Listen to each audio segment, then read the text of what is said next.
unbeaten fighters and major performers. I can't tell you how excited I am about this.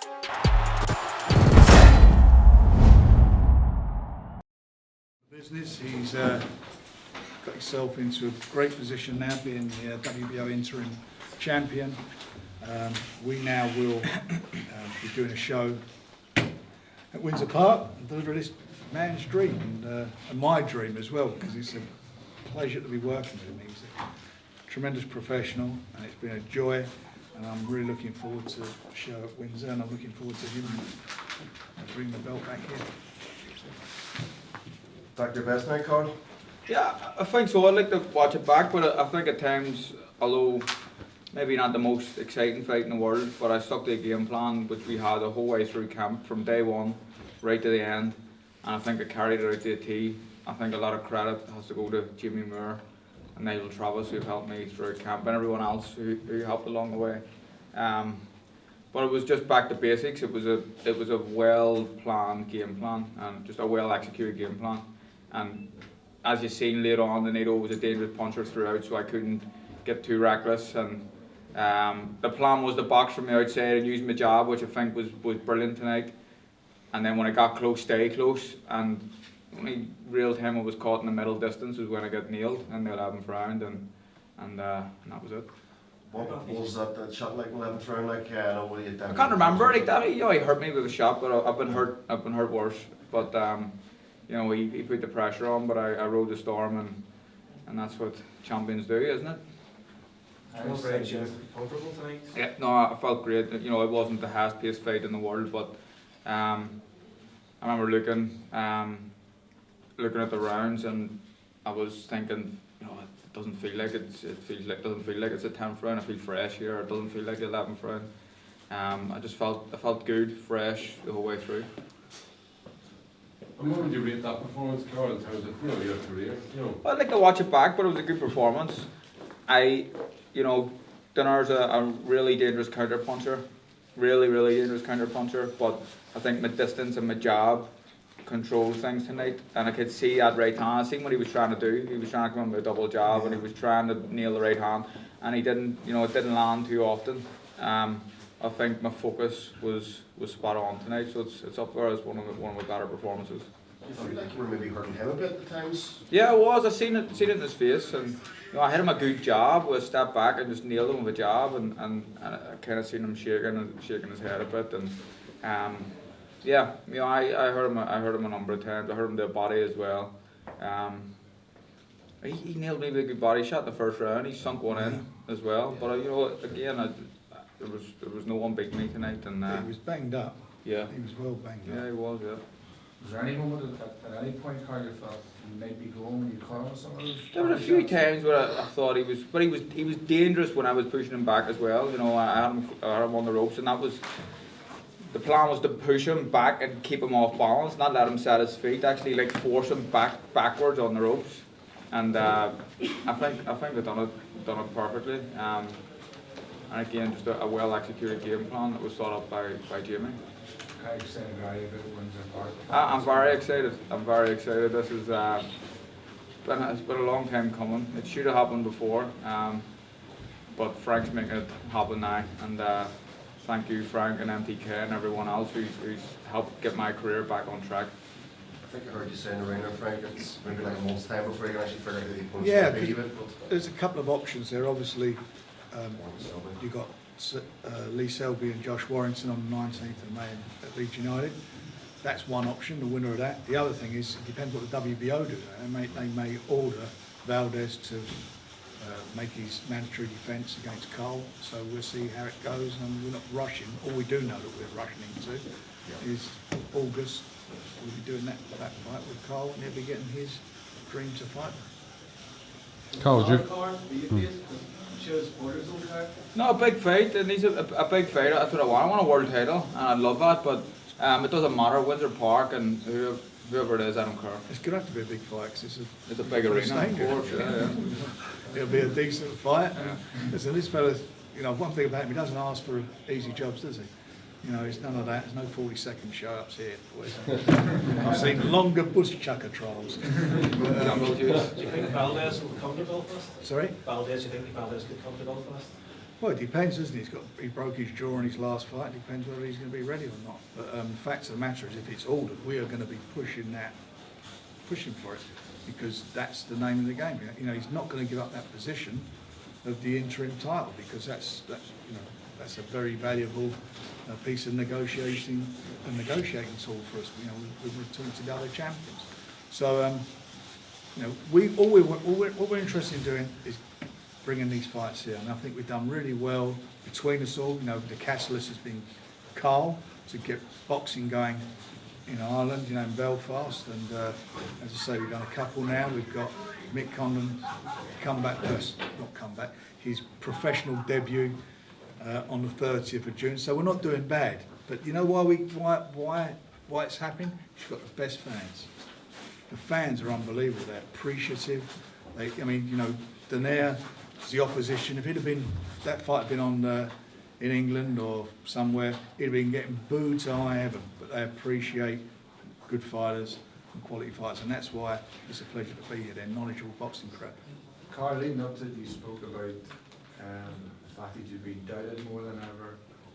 How much did this performance mean to you in that sense? I mean, it meant a lot. Like, every performance means a lot. You have to keep winning in this game, but to know now that the next fight is Windsor Park, and I was asked about the Windsor Park constantly in the build-up to this fight, and I didn't want people to think that I was overlooking Donaire, because I wasn't. But it's you know, I believe that it's going to happen now. Frank can deliver it, and I'm just excited about it. But it proves a point to the I think it did. I think it did. I think that I just stuck. You know, it was there was no rocket science. It was basic boxing, a good job, and when I got close, I stayed close. That was the game plan, and that's what won me the fight. You don't have to be too flash. You don't have to overdo things, and I think you know, credit to my new team. I think again, we talk about a happy fighter, you know, being a dangerous fighter. I'm the happiest I've ever been as a boxer right now. The boys that I'm training with are a great bunch of lads. MTK are giving me a lot of freedom, and they're looking after me as well. Frank as well, as everyone's, you know, Frank would call me from time to time to see how I'm doing. It's great. In the past, there were times when maybe you got drawn into a fight or you lost the game plan. Did you feel that was one of your most disciplined? Yeah, performances? you know, I knew I had to be disciplined, and that. Again, I knew that he's a terrific counter puncher, so I couldn't fall into his traps. And I seen what he was trying to do. I seen that right hand coming so many times, and I don't know. My focus was just razor sharp tonight. You've a lot more obviously you want to achieve in sport, but to have NONITO DONAIRE beside your name on your CV and a convincing points win, that's massive legacy. It's not a bad one, is it? You know, he's a great guy as well, and you know, we had a few words after the fight. He's a really genuine, lovely guy. And I think, again, you share a ring with a man, you always have that. Although I did respect him before the fight, but it's just went up a notch. He's a great man. Your preparation for this fight, like, you know, the nutritionist and the yesterday altitude training, will you keep that going for them? Yeah, I think so. We went out to Tenerife, and I seen some of the stuff on social media. I remember coming back, and Christine asked me, like, are you fucking taking this serious or what? Because I know what it looked like, but we were training hard, but it was good crack, and it's a serious game, so you need to enjoy it when you have your downtime. And again, I'm very happy. The altitude stuff, when we get back to the institute as well in Manchester, training with a girl called Rachel Daw, Steve McGregor, who works very closely with Rory McIlroy as well. Guy called Simon Bitcoin, who was Bitcoin, who was Man City's S&C coach. Nigel Travis, always there, one of the funniest men I've ever met. Just a great team. There's no dickheads around, and I'm very happy.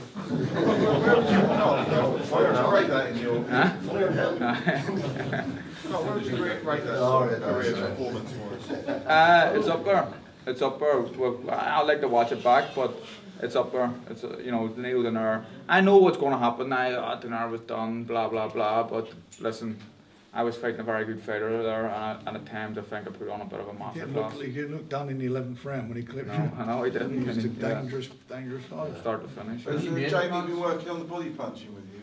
Yeah, he has. He See a has. lot of him in that. Yeah, he's been showing me things, and I think that Jamie's style of fighting will obviously help me, and that I'm a boxer, you know, I can box, that's my game, but I can now fight up close as well. Now when I was getting close, I was staying close. I got nailed a few times as well, but I was trying to use my strength and make my presence felt on Donaire. And I could see him wilting a little bit, but didn't want to rush in too much. And because again, he was dangerous, and we seen in 11th round that he was. When you made that match, Frank, is that the kind of performance you wanted? Is it the kind of statement to the rest of the division? Well, as a statement, I hear what you're saying. I mean, I thought we'd bring the best out of Carl. That's what it was about. You know, obviously it's the opportunity, and we worked hard to get it to become an interim title, because at the time we made it was just going to be a 12-round fight. So we managed to get that tag to it. But I always felt it was, from my perspective, you would see the best of Carl. It would get him and set him up for a big fight in the summer, a bigger fight, I should say, in the summer. Frank, how many can you get into Windsor Park then for this fight? I think it's about 23, 25,000. You know, they draw up all the plans and whatever. But that'll be sorted out. But yeah, it's a big event, isn't it? Listen, I wish you had a 50,000 seat stadium, because I tell you what, we'd knock that out easy. No problem with that. We'd fill that one up. Carl, what do you think about Michael Conlon's homecoming? I'm delighted for Michael. A friend of mine and a great boxer, fantastic boxer, and I think that you know, you see what I'm doing with crowds at the minute. Michael Conlon's just going to come in behind me and take over at some point. He's a brilliant fighter, big fan base, and no doubt not a future world champion, you know, multi-time world champion, fantastic fighter. Frank, we've talked about a world title in the summer at Windsor. You're confident then that Selby or Warrington, whoever wins it, or possibly Valdez, but those two, they're going to take the fight and come to Windsor.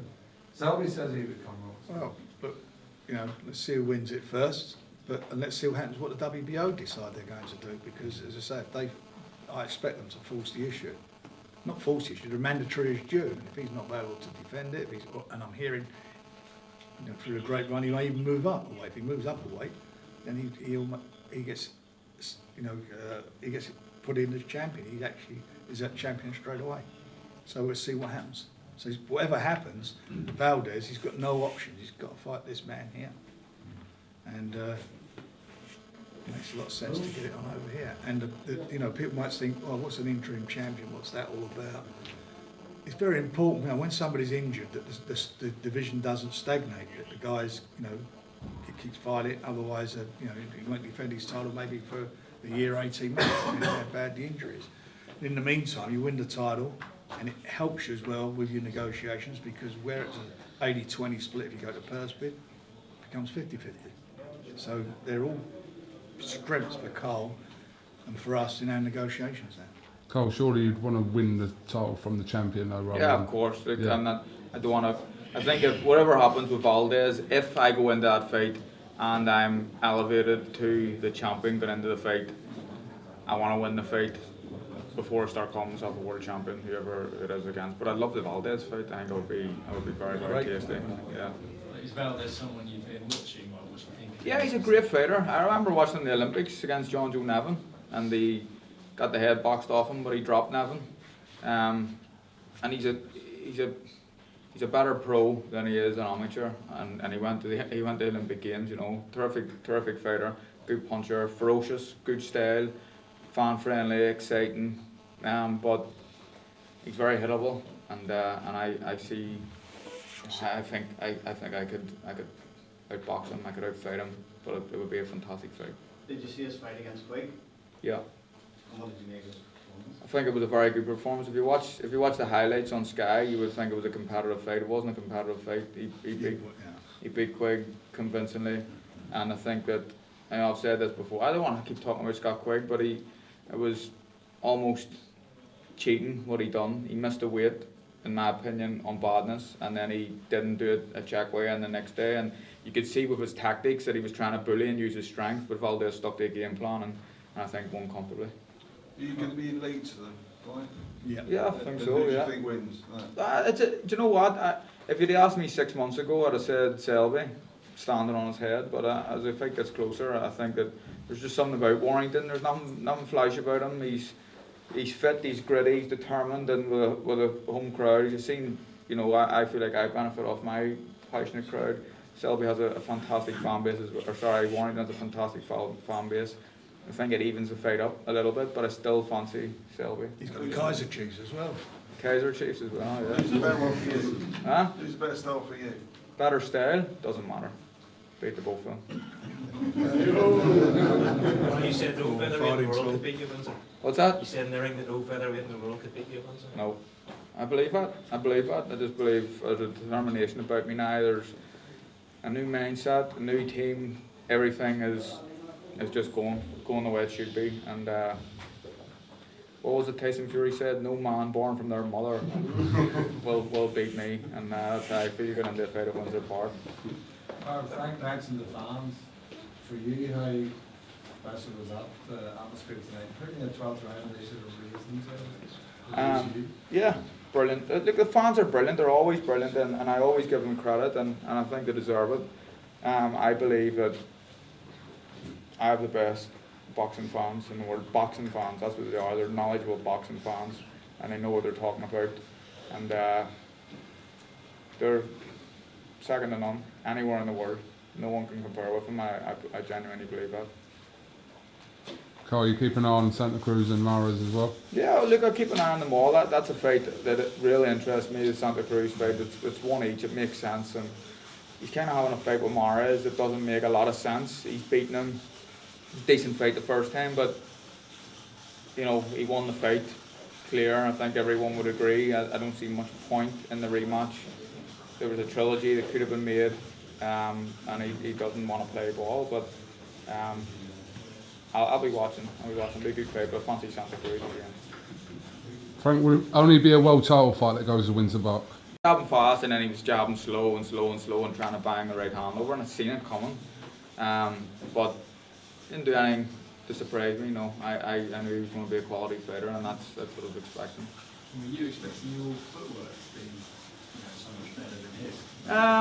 Yeah, look, I can box, and that's the thing. People think that I can't, and they think look at my stature. I look like I'm a slugger. I look like I'm someone who just fights, and I don't know where they get my wingspan, my arm length from. It's on Box Track. It says it's about 60 inches. It's wrong. I don't know. No one's ever measured it, but it's a bit longer than what they say it is. I can box, you know. I can box, and I can get up on my toes when I want to, and I think I've done that at times tonight.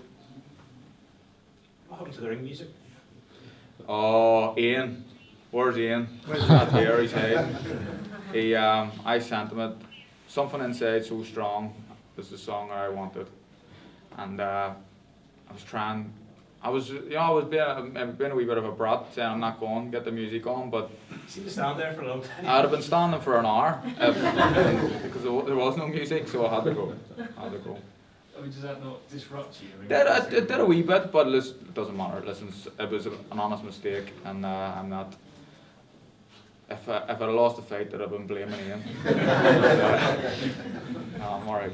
Like, what goes through your mind when you're walking out in front of that crowd? I just do a job. You know, you're not really seeing faces. You just see people and you hear noise. You're not looking at faces, but I think my persona the whole week and the whole camp and even in the ring, compared to the Garcia fight and compared to previous fights, I was really up for this. Right, guys, can we let